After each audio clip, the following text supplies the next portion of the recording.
Hey guys, CJ here and welcome to a bite-sized and earlier Friday edition of Hybrid News Now. After the somewhat controversial and contentious news yesterday, hopefully today's edition of Hybrid News Now can return to just the fun stuff and love and happiness within this comic book culture and community, right? I mean, can we try to aim for that? But I still want to be a short video today, mainly because there's not a huge amount of big breaking news coming out when I'm recording this due to some time constraints, but don't worry, we've still got a couple of great stories for you. So without further ado, let's get you caught up. And in our first bit of news, El Mayimbe has dropped a sizable scoop on what to expect for a Deadpool sequel that, if true, would make a lot of sense. He's reporting that in addition to Cable, the second movie in the Deadpool cinematic universe will feature none other than Domino.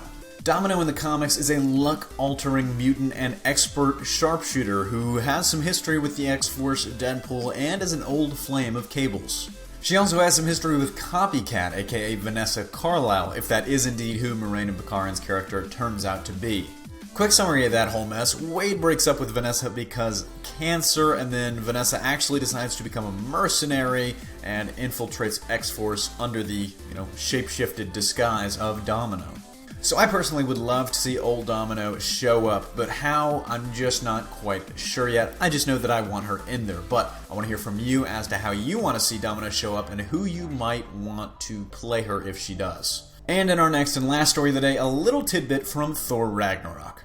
This is sad news for any of you Selvig superfans out there, as new reports from Den of Geeks suggest that the Nutty Professor will not appear in the Thor threequel. And let's take a look at the quote from Stellan Skarsgård himself. "I have a 5-film deal with them, and they still have one option.